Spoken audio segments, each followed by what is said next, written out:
Good morning students. तो जो है हमारा चैप्टर नंबर 7 इन्वायरमेंटल चेंजेस। तो भाई ये इन्वायरमेंटल चेंजेस है क्या? तो जो हमारे एटमॉस्फेयर में चेंज आ रहा है, बराबर। यानी देखो, आप कहीं पर बहुत ज़्यादा धूप पड़ रही है, बहुत ज़्यादा बारिश हो रही है, कहीं पर बहुत ज़्यादा ठंड पड़ रही है। तो ये चीज़ ऐसी थी तो नहीं, पर ये ऐसा क्यों हुआ? तो ये इसके लिए हम ही रिस्पॉन्सिबल हैं। हमारी वजह से जो है ये इन्वायरमेंट में चेंजेस आ रहे हैं, बराबर। हम जो है यानी हम इंसान जो है, हमको क्या चाहिए भाई?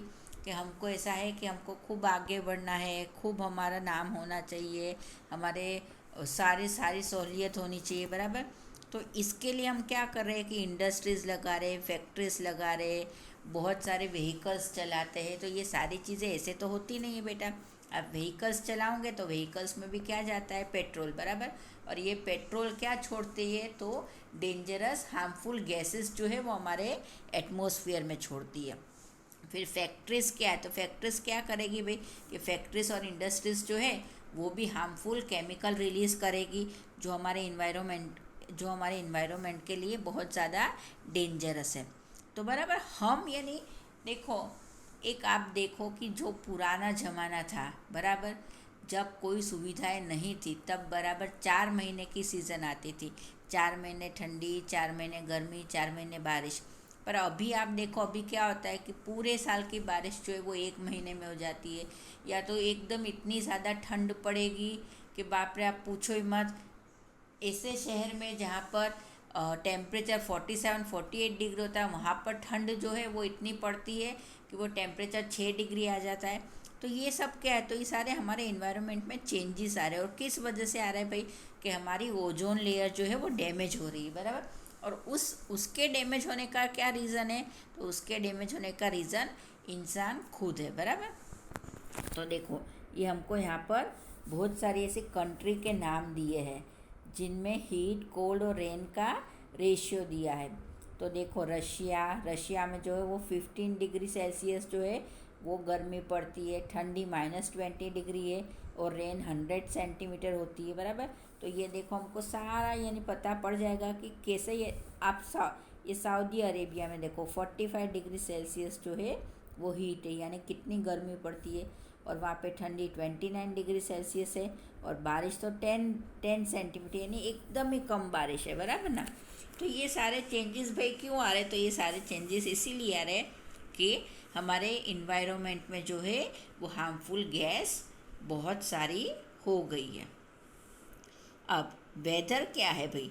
तो वेदर वो है कि आपने देखो, आप अभी अपने मोबाइल में भी देखो तो आपके मोबाइल में भी आता है कि आज का वेदर ये है, आज जो है इतना टेम्परेचर रहेगा, या आज जो है बारिश होगी, या आज जो है ठंड पड़ेगी। तो वेदर क्या है कि आपके 24 आवर्स में जो चेंजेस हो रहे हैं इन्वायरमेंट में, बराबर, उसको हम वेदर बोलेंगे, है ना।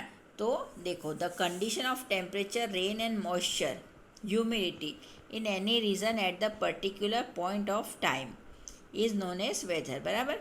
तो देखो, अभी आपको मैं बता दूँ कि अभी समझ लो आप जैसे सुबह उठे, बराबर, तो आपको ऐसा फोरकास्ट करा कि भाई आज का वेदर जो है वो बारिश आएगी, पर आप उठे तो आपने देखा कि अच्छा चमकदार धूप है, और सडनली क्या हुआ कि बारिश आने लगी, बराबर। तो वो आपके वेदर में चेंज आया। यानी वेदर का कोई ऐसा नक्की नहीं रहता कि यही होगा, ये कभी भी चेंज होता रहता है, बराबर। कभी भी धूप भी आ सकती है, कभी भी बारिश भी आ सकती है, और कभी भी जो है ज़्यादा ठंड भी पड़ सकती है, बराबर। तो देखो, हमको ये जो है यहाँ पर फ़ोटो दिए हैं, बराबर। इसके आधार पर जो है हम हमारे वेदर नक्की करेंगे। तो ये दिल्ली जो है उसमें क्या बोला है कि 32 डिग्री और 19 डिग्री। फिर अहमदाबाद जो है वो 31-24। तो ये ऑलमोस्ट जो है ये सारे समर सीज़न के ही वेदर बताए, बराबर। अब यहाँ पर जो है ये सारा हमको क्या बताया है? तो ये सब जो है बादल बताए, तो यहाँ पर जो है बारिश आने की संभावना है। और यहाँ जो है वो प्लेन है, यहाँ पर कुछ नहीं, तो यहाँ जो है मौसम सामान्य रहेगा, बराबर।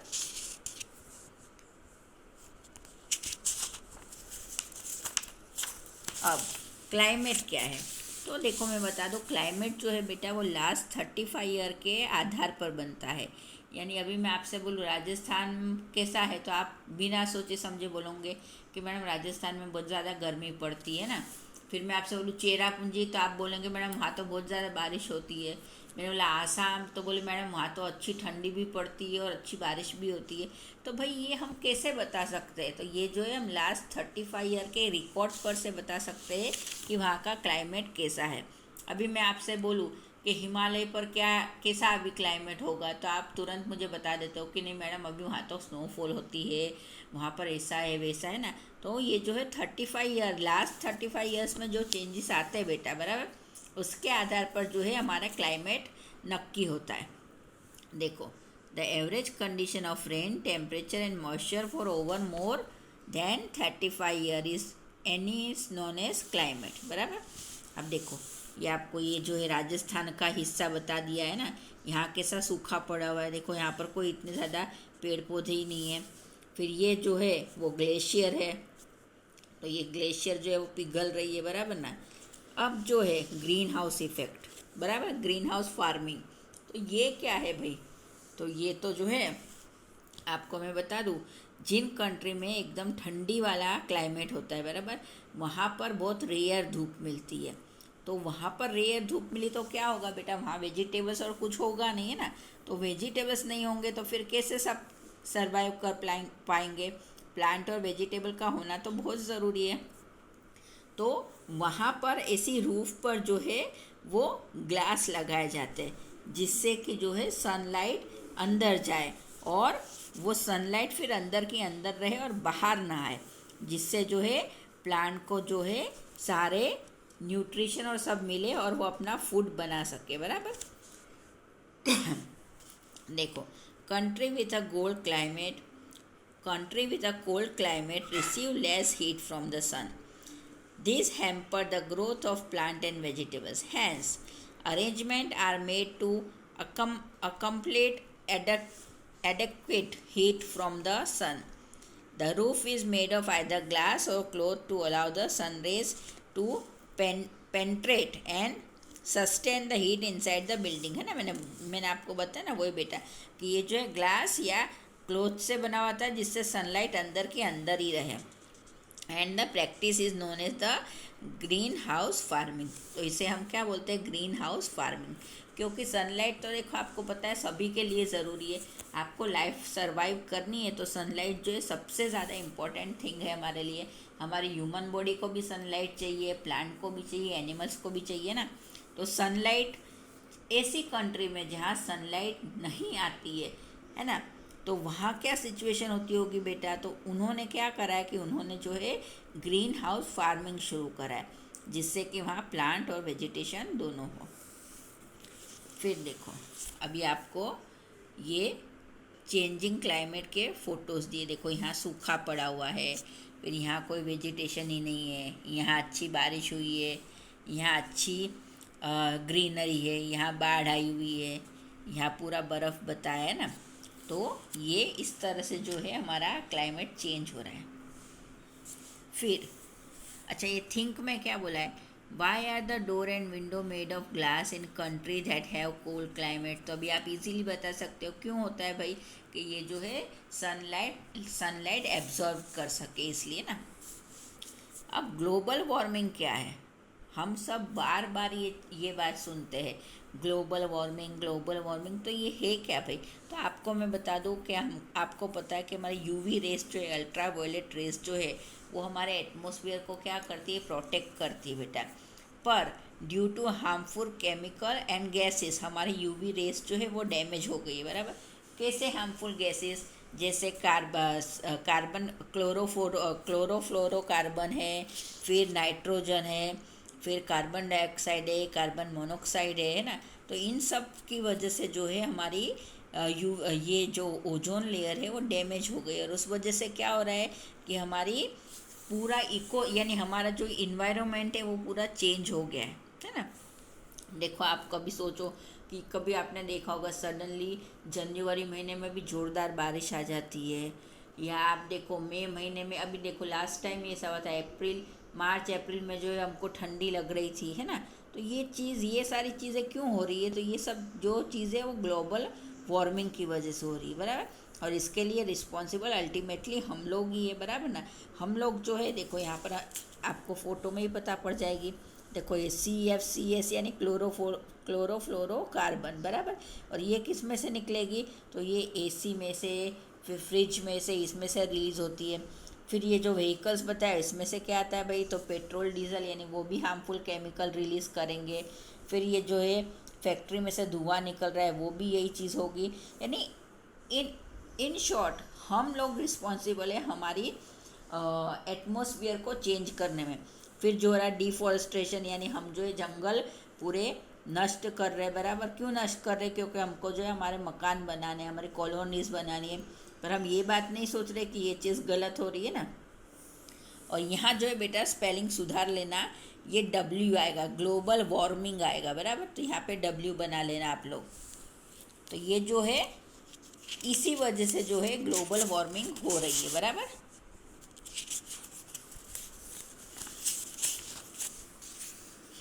फिर देखो यहाँ पर जो है हमको एवरेज न्यूज़पेपर के न्यूज़ दिए है, यानी क्या क्या चेंजेस हुए हैं हमारे इन्वायरमेंट में। तो देखो हमको बताया कि एवरेज ये जो वेस्ट बंगाल का, वेस्ट यूरोप का जो है 5 डिग्री सेल्सियस टेम्परेचर इंक्रीज़ हुआ है ना। फिर दार्जिलिंग में जहाँ 14 डिग्री सेल्सियस टेम्परेचर था वहाँ पर अब 28 डिग्री रहता है। फिर डेजर्ट में स्नोफॉल हो रही है, मुंबई में एक दिन में इतनी बारिश हो रही है। ऑस्ट्रेलिया में भी जो है टेम्परेचर इंक्रीज़ हो रहा है। तो ऑस्ट्रेलिया तो एक ठंडा देश था तो भी ऐसा हो रहा है। तो यानी ये सारी चीज़ किस वजह से हो रही है, तो ये सारी चीज़ जो है वो ग्लोबल वार्मिंग की वजह से ही हो रही है। फिर how does the earth gate heated, बराबर। अब अर्थ जो है हमारी कैसे हीटेड हो रही है, तो मैंने आपको बता दिया कि इसके लिए रिस्पॉन्सिबल सबसे पहले तो हम ही हैं, है ना। तो ये ग्रीन हाउस गैसेस है, जो ग्रीन हाउस गैसेस यानी carbon dioxide, methane, nutritious oxide, chlorofluorocarbon और हेलोकार्बन, ये सब क्या करेगी बेटा कि हमारे ग्रीन हाउस पर इफ़ेक्ट करेगी और ये जो है अपना प्रपोर्शन बढ़ा देती है, बराबर। जिस वजह से जो है हमारी ओजोन लेयर डैमेज हो जाती है और हमारा पूरा इन्वायरमेंट चेंज हो जाता है। अब ये सारी चीज़ें देखो, कार्बन डाइऑक्साइड जो है वो हम ही रिलीज़ करेंगे, मीथेन जो है वो किस में से आती है बाहर, तो ये सब धुओं में से आती है। नाइट्रोस ऑक्साइड जो है वो, फिर फ्लोरोकार्बन, हेलोकार्बन, ये सब हार्मफुल गैसेस हैं और ये सारी जो है हमारी अर्थ को नुकसान पहुंचा रही है। देखो, increase in the temperature by 0.6 degree in the last 100 years. तो लास्ट 100 ईयर्स में जो है हमारा टेम्परेचर इतना इंक्रीज़ हुआ है, बराबर। ये हमारी अर्थ की हमको फ़ोटो दी है। तो अभी एट प्रेजेंट हमारे अर्थ में जो है 65% जो है वो क्लोरोफ्लोरोकार्बन है, फिर हेलोकार्बन है, मीथेन है, कार्बन डाइऑक्साइड है, बराबर।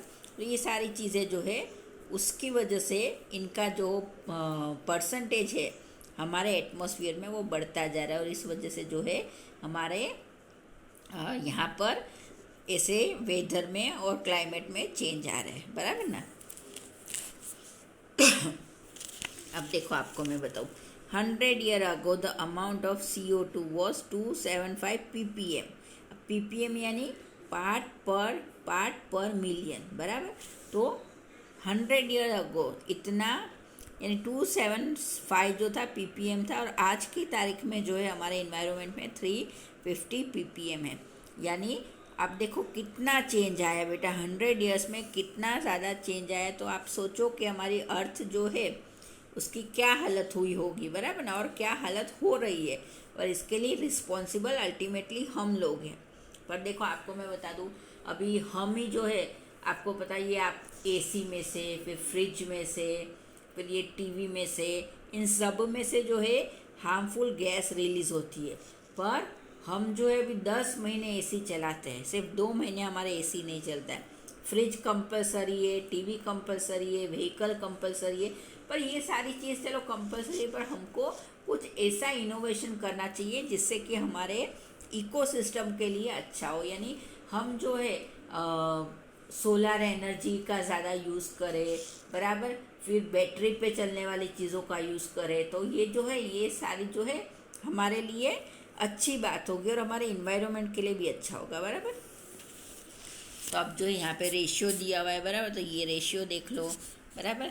फिर जो है देखो इसमें हमको दिया है कि साल में इसमें से इतना इतना हार्मफुल गैसेस रिलीज़ होता है, बराबर ना।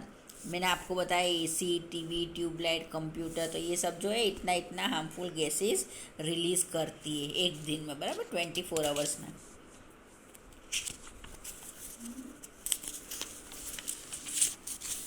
फिर आता है मीथेन CH4।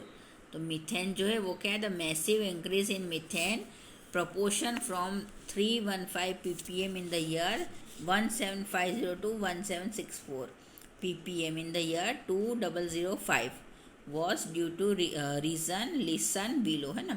तो ये सब जो है इसके हमको वापस रेशियो बता दिया है कि इन वजह से जो है इतना इतना चेंज हुआ, बराबर, इतना इतना मीथेन गैस जो है वो रिलीज़ हुई है ना। तो अब देखो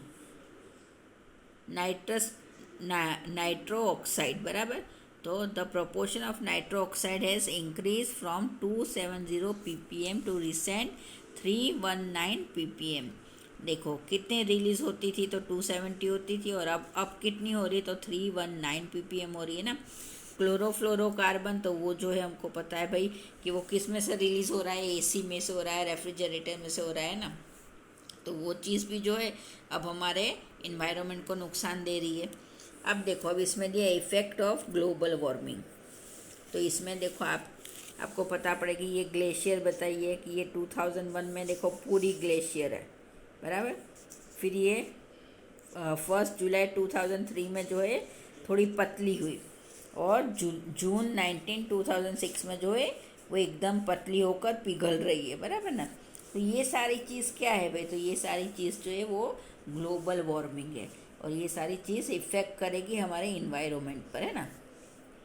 अब देखो अभी यहाँ क्या है, तो यहाँ भी हमको सब बताया हुआ है ना कि देखो there has been an increase the natural calamities like famine, cyclone, फिर excessive rain and flood in the last 10 year. हाँ, तो ये तो सही बात है भाई कि लास्ट 10 ईयर में ये सब हो ही रहा है ना।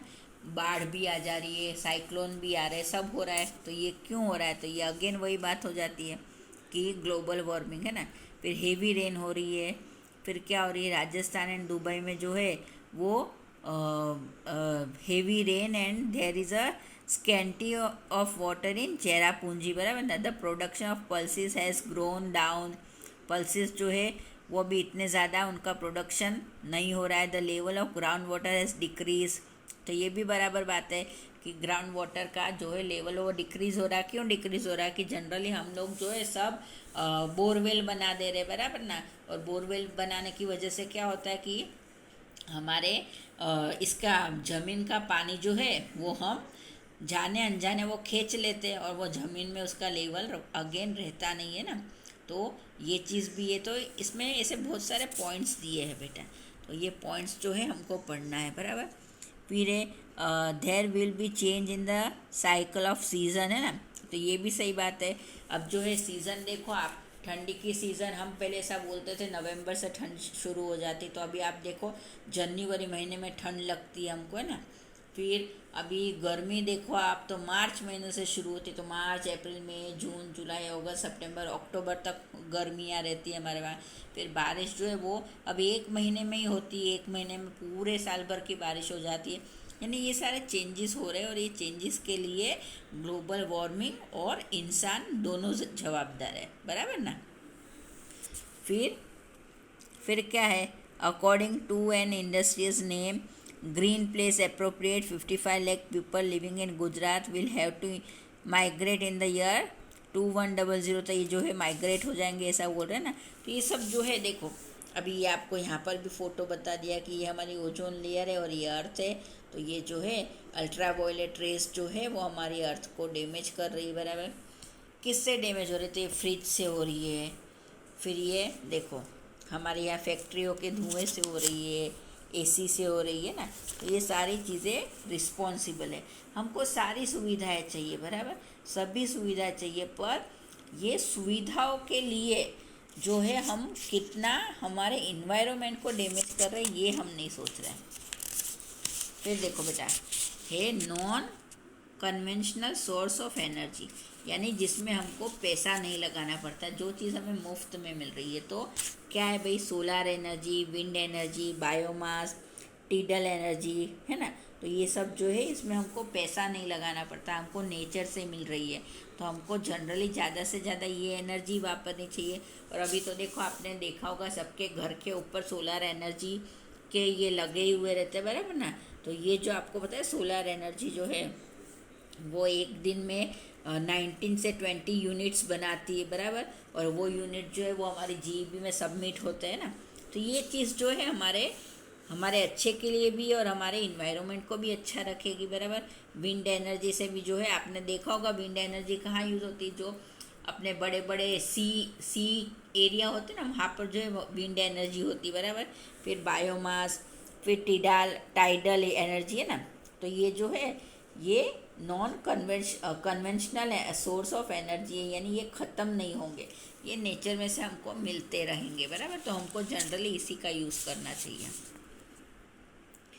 फिर है measure to prevent global warming. अब हमको ग्लोबल वार्मिंग को प्रिवेंट करने के लिए क्या करना चाहिए, तो जो है reduce the use of source that release CO2। ऐसे सोर्सेस हमको कम वापरना चाहिए जिसमें CO2 हो। फिर afforestation and conversation of forest should be done, हमको जो है जंगल वापस से उगाने चाहिए। तो growing tree help to reduce carbon dioxide, जितने ज़्यादा पेड़ होंगे उतने ज़्यादा कार्बन डाइऑक्साइड कम हमारे इन्वायरमेंट में होगा। आपको पता है ट्रीज़ क्या करते हैं भाई, कार्बन डाइऑक्साइड लेते हैं और ऑक्सीजन छोड़ते हैं ना। Avoid the plastic. फिर जो है optimum use of measure and pesticide, यानी हमको जो इंसेक्ट का और इन सब का ये जो बायो केमिकल्स जो है वो हमको नहीं वापरने चाहिए, बराबर। फिर जो है हमको अडॉप्ट ऑर्गेनिक फार्मिंग करनी चाहिए। Add biotic in the food for animals, है ना। तो ये सब चीज़ हम करेंगे बेटा। Paper use of many of transport, बराबर। तो ये सब चीज़ हम करेंगे तो इससे क्या होगा कि हमारे इन्वायरमेंट के लिए सेफ रहेगा। यूज़ वाटर केयरफुली, है ना, पानी जो है हमको एकदम केयरफुली वापरना चाहिए। अभी हम सभी को पता है कि 1/3 पार्ट यानी जो है वो वाटर है, बराबर। 1/3 पार्ट लैंड है हमारे वहाँ, और 3/4 पार्ट जो है वो वाटर है। पर वो वाटर कैसा है, सॉल्टी वाटर है, उसको हम जनरली उसको प्रीफर नहीं कर सकते। हम डिपेंड है कंप्लीट रेन पर। और रेन कब आएगी कि जब अच्छे ट्रीज़ और सब होंगे, वो ही चीज़ है रिस्पॉन्सिबल रेन लाने में, बराबर। आपको ये मैंने पढ़ाया हुआ ये चीज़ है ना। तो जंगल जो होते वो रिस्पॉन्सिबल होते बेटा बारिश लाने के लिए, बराबर। इसलिए इसीलिए जो है पेड़ पौधे ज़्यादा उगाने चाहिए, बराबर। तो अभी देखो, अब नाउ टर्न द पेज। अब global policy to protect environment. अब देखो, मैं बता दूँ आपको कि हमारी पूरी दुनिया में बहुत सारे ऐसे लोग हैं जो सब ऐसा सोचते हैं कि भई हमारे इन्वायरमेंट में कुछ नुकसान नहीं होना चाहिए, कुछ भी करके जो है हमारे इन्वायरमेंट को हमको बचाना चाहिए। हमारा भारत तो जो है वो विकासशील देश है, बराबर। हमारे वहाँ सबके वहाँ फ्रिज, टीवी, एसी नहीं है, बराबर, क्योंकि पूरे देश में सब लोग ये अफोर्ड नहीं कर सकते हैं। पर आपको पता है जो विकसित देश है, बराबर ना, जो एकदम डेवलप कंट्री है, उनके वहाँ सभी के वहाँ फ्रिज, टीवी और सभी चीज़ें हैं। तो उन नेशन से सभी ने अपील करी कि आप जो हो ये चीज़ों का उपयोग ज़्यादा मत करो, और आपको उपयोग करना है तो आप जो हो ऐसा इको फ्रेंडली चीज़ बनाओ जो हमारे इन्वायरमेंट को नुकसान ना करे। तो ये रियो दे जेनेरियो, बराबर, ब्राज़ील में जो था इसका मीटिंग हुआ था बेटा। और ये जो है बहुत इम्पोर्टेंट मीटिंग थी, बराबर। देखो, on realizing that human activities are not roof cause of destruction of the environment, the country of the world gather at Stockholm, the capital of Sweden in 1972 to think to way to protect the environment. तो ये लोग जो है सब इकट्ठे हुए थे, कब हुए थे 1972 में, और इन्होंने सोचा और ऐसा अपना पूरा एक यूनिट बनाया कि जो है हम सबको समझाए कि भाई आप जो हो ये सारी चीज़ों का उपयोग कम करो, जिससे कि जो है हमारे इन्वायरमेंट को सब अच्छा रहे, है ना। तो ये जो मीटिंग थी वो कहाँ हुई थी, तो स्वीडन की कैपिटल में हुई थी, बराबर। अब इसमें उन्होंने क्या बोला था भाई, इसमें उन्होंने यही चीज़ बोली थी कि जो डेवलप नेशन है, बराबर, जो डेवलप नेशन है और जहाँ चेंजेस हो सकते हैं तो उनसे, यानी जो लोग अफोर्ड कर सकते, जो नेशन अफोर्ड कर सकते कि भाई आप इको फ्रेंडली चीज़ बना सकते हो, बराबर, जैसे यूएसए है, चाइना है, लंदन है, फिर रशिया है, ये सब क्या है बेटा, पैसेदार कंट्री है। तो ये जो है अपने नेशन के लिए इको फ्रेंडली चीज़ बना सकते हो, और आपको पता है इको फ्रेंडली चीज़ बनाने में जो है पैसा भी ज़्यादा वपराता है, तो ये वही देश अफोर्ड कर सकते हैं जो ऑलरेडी डेवलप है, बराबर।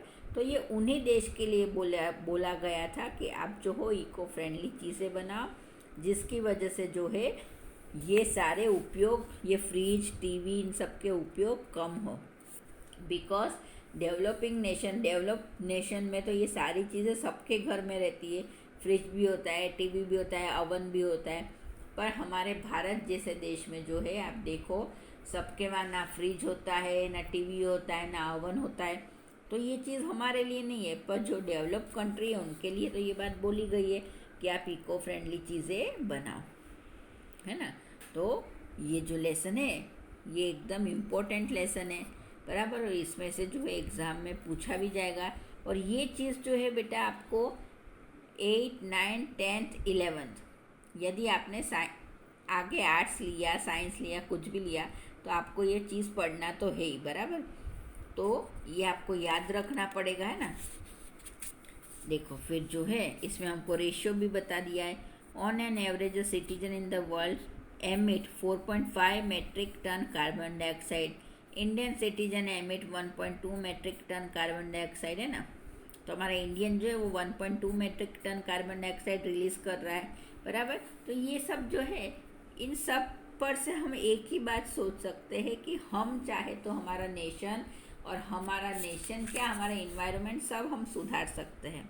बस हमको क्या चाहिए कि हमको थोड़ी समझ होनी चाहिए, है ना। तो समझ से जो है हमारे इन्वायरमेंट में वापस से चेंज आ सकते हैं। तो आपने देखो इस लेसन में पढ़ा क्लाइमेट, ग्रीन हाउस इफेक्ट पढ़ा, फिर ग्लोबल वार्मिंग पढ़ा। तो आई थिंक आपको ये चैप्टर एकदम अच्छे से समझ में आ गया होगा बेटा, है ना।